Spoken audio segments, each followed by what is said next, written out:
Hetkel käivad siin Kalevi spordistaadionil pidustused 125. juubeliks Kalevi spordiseltsil, aga samal ajal käivad ka ettevalmistused juba homseks, sest et siis algab siin Eestimaa 7. võimlemispidu.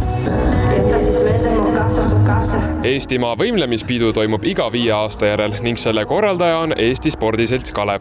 Tänavune pidu kannab nime Maaelu Võlu ning toob kokku eri vanuses võimlejad üle Eesti. Selle taga on sadu juhendajaid, treenereid ja vabatahtlikke ning kuude kaupa kestnud harjutamine.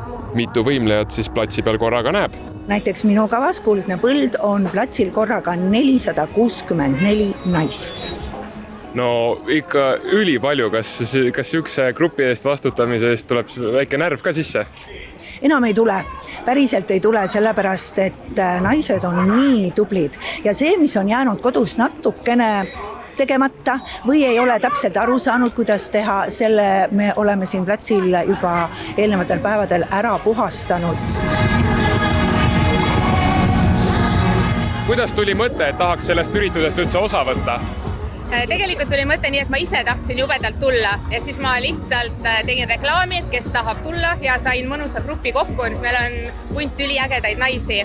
Ilmatüdrukud on meie tiim ja täiega ootame pidu. Aga kas esinemise eel on väike ärevus ka sees? Ei ole. Meil on nii tublid naised, meil on sammud täiesti selged, et ainus rõõm on see, et päike tuli ka välja, nii et puhas rõõm. Kalevi spordiseltsi president Rene Meriste toob välja, et Eestis on liiga palju üritusi, mille keskmeks on ainult tippartistid.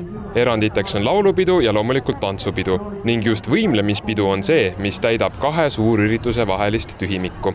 Võimlemist saab teha igaüks, olenemata vanusest, kehakaalust on, et ma praegu peast ei mäleta, aga ma arvan, et meil on vist noorem osaleja on vist 4 või 5 kuune. Me just siin, kui me jõulude ajal oli koosolek, see oli hästi tore, siis mõtlesin, et mõelge, noorem osaleja pole veel sündinud ja nad on 2 aastat planeerinud seda.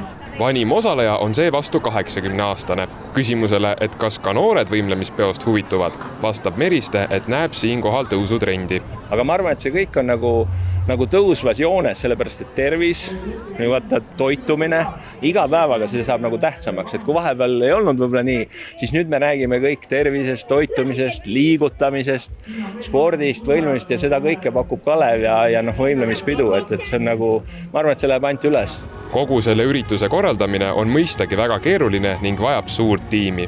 Kui sa teed lihtsalt muusika või mingit festivalis, see on nagu suhteliselt lihtsam on teada, et mingi esilauljal mingid nõuded on selge. Aga kui sul neid esilauljaid on 200, siis see on ikkagi väga suur juhtimine, need inimesed, kes seda teevad ja produtseerivad ja on pealavastavad. Parkimiskorda on tegelikult samuti muudetud selle ürituse raames. Näiteks see sama parkla siin Kalev staadioni kõrval on tegelikult veel 5. juulini suletud.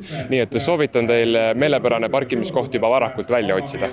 Samuti tuleb autojuhtidel vajadusel järgida ka G4S reguleerijate märguandeid ja soovitusi. Ühtlasi ei tohi peole kaasa võtta keskkonda kahjustavaid toidunõusid, ohtlikke esemeid, lemmikloomi ega ka lippe või bännereid.